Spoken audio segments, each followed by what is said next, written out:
Welcome to the Mind Myself podcast.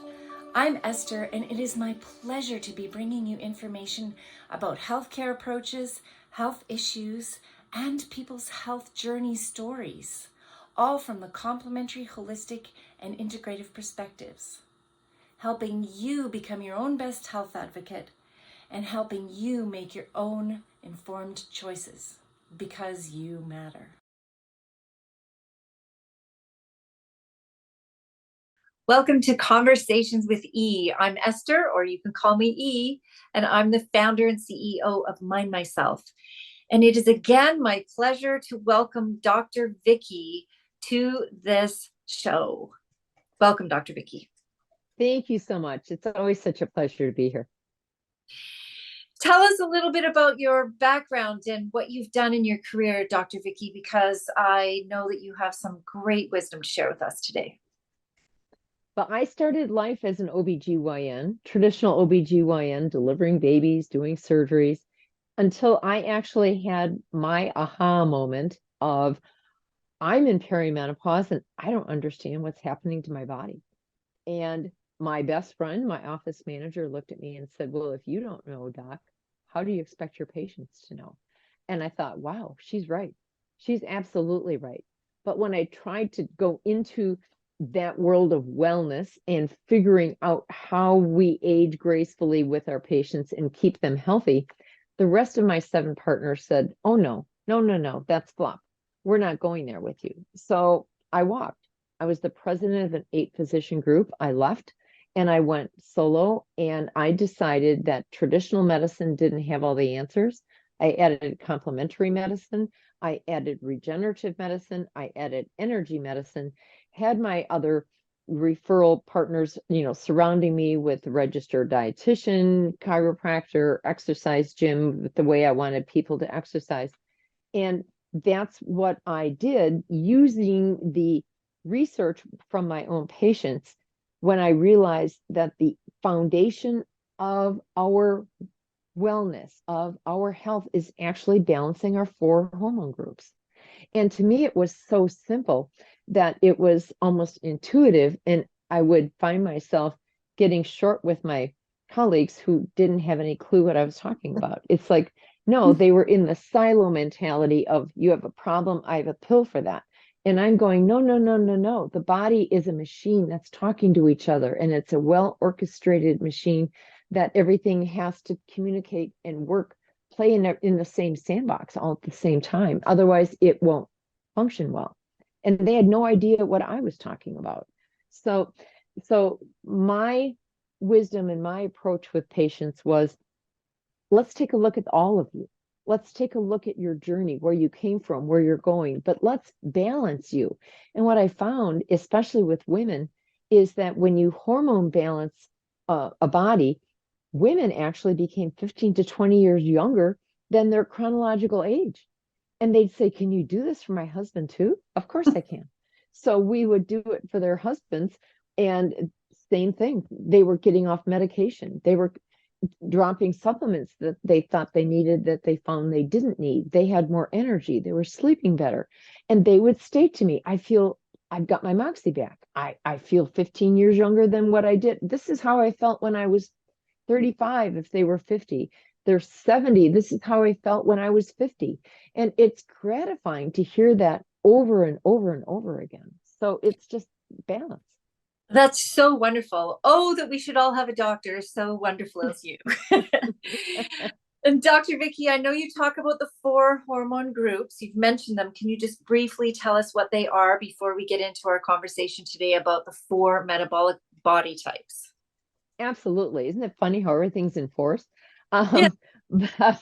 The 4 hormone groups, I want you to think of them as 4 legs of a chair. And if you sit on a chair and it's a solid chair, you're very comfortable on that chair.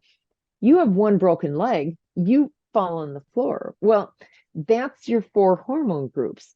So they're all needing to communicate and talk with each other. They're your female male is your leg number 1. It is your thyroid, leg number 2. It is your adrenal, which is your cortisol and how you support it with vitamin B12 as leg number 3. Your 4th leg is your insulin, which also means you need to know your blood sugar. But it's not just your blood sugar, it's your insulin. So all four of these groups need to be in balance with each other. Or if you have a broken leg in your chair, you're going to end up on the floor and you don't even know how you got there. So pay attention to and realize those four hormone groups need balance.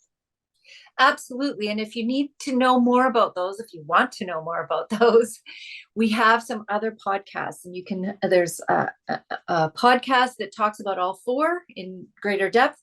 And then we've gone into each one specifically, and there's a specific podcast on each. But today we are talking about the four metabolic body types. What are those? And let's dig in. Well, everybody has heard the newest fad diet that's out there, right? Oh, you've heard about the Mediterranean for years. Oh, you've heard about, keto, you've heard about Atkins, but really it's what is your body wanting from you with your diet? How does it function best? It's going to come as no surprise. We're all different. Wow, well, there's a newsflash, Doc. We all knew that, okay? Yet we all think that that new fad diet is going to work for all of us. Well, it doesn't. So how many times have you said to yourself, well, I tried that diet, that didn't work. Or I only lost 3 pounds and then I gained 7 back when I stopped it. Well, it's because your body is telling you it doesn't want you to eat that way.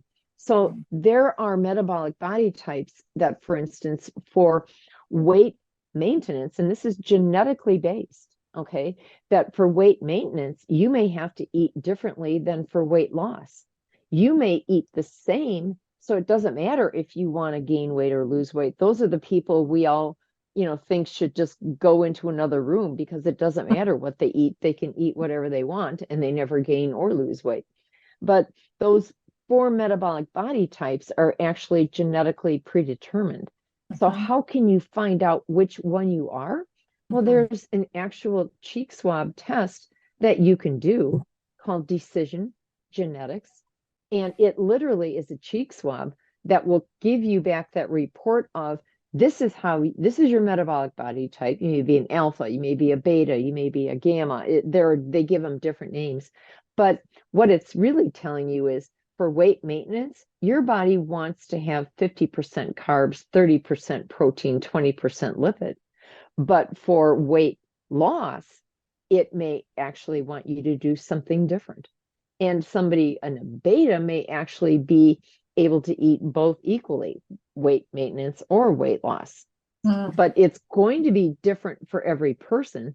And then if that same test can also tell you, do you have more fast twitch or slow twitch muscle, and how do you exercise for your metabolic body type and your muscle makeup? And that's genetic. You only have to do it once because your body's genetics aren't going to change. They're going to stay the same.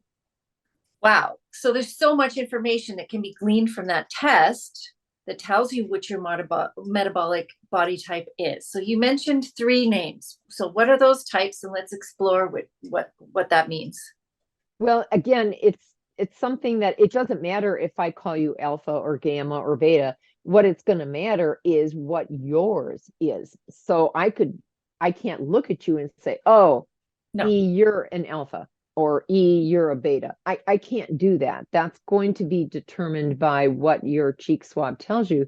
But that test result is going to come back and say to you, E, you're a beta. That means that you need to eat like this. And it's going to be very well spelled out for you as to what you do. And it's going to then tell you where your fast twitch versus slow twitch is. And it's going to give you even lists of food by food type of what, even in, let's say you can have 20% cheese. Well, what are the better cheeses you can eat? What are the medium cheeses you maybe should have less of? What are the cheeses you should avoid, even though they're all cheese? So it's going to be a very detailed report that comes back, and it's going to be very able to be something you can put on your refrigerator, put in your bulletin board, and say to yourself, wow, in the beginning, this is a lot of information. What do I take to the grocery store and figure out what I'm buying? But if you pick 3 things out of major categories and say, okay, this is what I'm going to get, this is what I'm going to focus on, and at least do it in the good group versus in the bad group, then you're already light years ahead of where you were before you did that testing. Okay, so it all hinges on the test and what the test says. I'm clear on that. Can you explain what those not telling me what I am, but so say what's the gamma, what's the beta, what's the alpha, what are those, what are some of the main characteristics? Well, the main characteristics, again, are going to be, do you have to have more carbohydrate in your diet than protein? But it's more than just that. It's what do you do for weight maintenance? What do you do for weight loss? So an alpha is going to have a different pattern of eating for weight maintenance versus weight loss. Yes. And so that whole difference is something that is going to be what your genetics say. There's a range of where you are in there. So it's not that every alpha has to eat 50% carbohydrate versus, it's going to be still tailored to you. But generally speaking, those 4 body types are what you're going to find out. And then the lists of foods in the good, the medium, and in the not so good that you really should or shouldn't be paying attention to in eating. Great. And is there a book about this or a link? Maybe we'll put that in the notes for people to look more before they get their own tests or after they get their own tests, just so that they have a little bit of a sense of those. Right. Well, and the name of the test is called Decision Genetics. It is a genetic cheek swab. So it's something that you can actually request online from the manufacturer. You pay for it online because it's a test that many of your doctors may never have heard of. And a dietitian may have never have heard of, because they're simply told you just balance your 3 food groups and you should be fine. Well, that doesn't work for everybody. So again, Decision Genetics is the name of that test. It can be mailed to you. You can do your own cheek swab at home. The instructions are very, very simple. You put it back in the same box. You actually get a mailing label to mail it back to the company, and you just wait for your results to come back in 4 to 6 weeks. Okay, so I've got a question here about what is the actual mechanism of how our body handles food and controls our metabolism? How would you fit that into this conversation that we've already been having?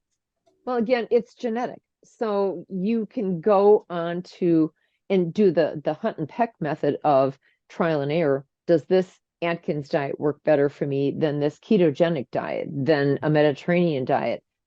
Can I just pay money to Weight Watchers and let them send me what my body needs? Well, they're going to say most people are going to respond to a balanced Mediterranean diet, just decreased calories. Well, decreased calories works for that first 6 or 8 pounds, but after that, it gets a little trickier, because you've got more to it than just what type of diet you eat. It's also about your exercise. It's also about whether you do respond to a balanced, or do you need more protein? If you're an athlete, you need more protein because you're breaking down more muscle. So you need to replace what you're breaking down, and realize every body is going to have its own metabolic body type, but your level of activity is going to change how you tweak and how you adjust for how you eat. And along with that, so different exercise is good for different people, depending on your metabolic body type and the kind of food you're eating and the exercise that you're doing. What are some of, like, I know some people, when I was going to school, that's a long time ago in high school, we had to go running. Well, I'm not a runner. And I knew this, but I felt badly, because it was like, well, that's what exercise is. If you're not good at running, then you suck.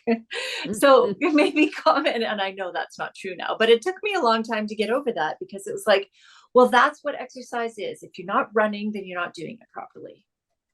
Well, and you're absolutely right. That isn't for everyone because you may actually have more slow twitch muscles, which means that if your form of exercise is more of a walk jog, great, go for it. You can build hills into a walk jog, but that doesn't mean you have to run. There are people that have more fast twitch muscle, which means they're better with running because they actually are going to run sprint. And that's going to be what their body makeup, their muscular makeup is looking for, is that they want more of that rapid turnover of, because that's how their muscle makeup is. There are people that with that slow twitch, they'll do better with swimming than running.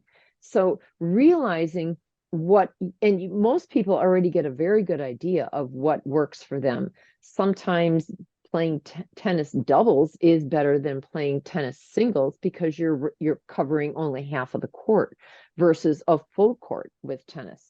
Some people say, well, gee, I like the golf part because I'm walking more and I don't have to take the cart. I'm going to walk. Versus somebody who really needs that rush of doing something that's very adrenaline, fast twitch, more muscular utilization like that run, or they stair climb. Now, for people that don't have a lot of time, you can still take something like walking stairs. And I always would tell my patients that were busy, if you do 5 minutes of stair walking, that's going to equal 30 minutes of walking on a flat surface. So if that's all you have is 5 minutes, then do it with stair walking, but don't stop. You have to go up, you have to go down without stopping, stopping at the bottom, stopping at the top. That's cheating. You're letting your body off the hook. So you have to realize what that 5 minutes of stair walking entails. By the same token, is there the perfect exercise for almost everybody that not only will help you stay in shape, it'll be cardio aerobic, but it will also sculpt your body. And you go, wait a minute, does that even exist? And yes, it does. It's a type of weight training that's called super slow. And super slow is a 10-second positive coupled with a 10-second negative, always keeping the muscle under load and never letting the muscle off the hook. If you let it cheat, then you're never working it to full muscular load, number one. The second mantra of super slow is that you work the muscle to the point of muscular failure. So failure is success. What do I mean by that? Think of lifting a heavy, heavy weight. Now, first you're going to do it in 10 seconds, okay? And watch my elbows. Notice I'm not locking up my elbows. I get to 10 and I bring it down right away. I never locked out and held it. I'm bringing it down in 10. And when I get to that point again, it's not locking it out, it's going back up again. Well, that's getting heavy. You notice I'm shaking, okay? Now as I go up, my muscle goes, I'm spent, I'm done, I can't do this anymore. Boom. That's failure. But failure means you have now spent all of the glycogen store in your muscle, and now your body is going to burn the alternate source of fuel, fat. You're now going to burn fat in the 2.5 minutes it took your muscles to fail. Fascinating. Do that 6 times in 6 muscle groups over a 30-minute workout, and you're burning fat in 6 places in your body in a half an hour. Well, I definitely want to know more about that. Perhaps we can have a link or a resource to that in the notes as well, because I think that since you brought it up, I think that that will be a really great thing for people to go and look at. I know I'm going to. And it's ageless. You can do it at any age. And is there a recommended amount of weight, or that depends? It's usually best done with a trainer. That's one caveat, or at least a spotter. So somebody who's comfortable exercising, even if they're at a gym, you lose track of what a 10-second lift is. So have somebody there counting it out for you, or have a clock you can watch. but your form is imperative. You have to not cheat and recruit other muscles, because instead of using the pure muscle, you want to finish that lift. We're all competitive. So you have to realize there are certain rules that go along with how you lift. But even people that are recovering from major injury can use that type of weightlifting with a trainer and get tremendous and accelerated healing and results. Fabulous. And as we wrap up this conversation about the 4 metabolic body types, what's something you want to leave us with today, Dr. Vicki? Realize there is a way.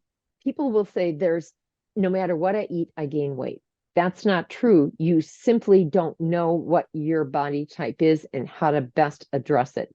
The only caveat I'll give you there is if you are full of inflammation, then your GI tract has to heal first. And you have to be kind to your own GI tract so you do absorb what you take in. But if you know that you do best on a high-fat diet, that's keto. If you know you do best on a high-protein diet, that's Atkins. But that doesn't work for everybody. Mediterranean is also not going to work for everybody. So the only true way to know is trial and error, or do your metabolic cheek swab. Decision genetics. Thank you again, Dr. Vicki, for sharing your wisdom, your experience, and your compassion for us. Thank you. You are most welcome. Thank you for being with us at the Mind Myself podcast today. We know that time is precious and you've spent some of your valuable time with us. We're grateful. If you would like to reach out to our guest directly, the information is below. And if you would like more from Mind Myself, that information is also below. Please visit our website and check out all the information about the different complementary, holistic, and integrative healthcare approaches, information about health issues, more podcasts, tons of blogs, and we even have a community page for you where you could reach out and tell your story safely, or you could ask questions and perhaps somebody else in the world is going through something similar to you. In any case, we're so glad you're with us, and we're doing this because you matter.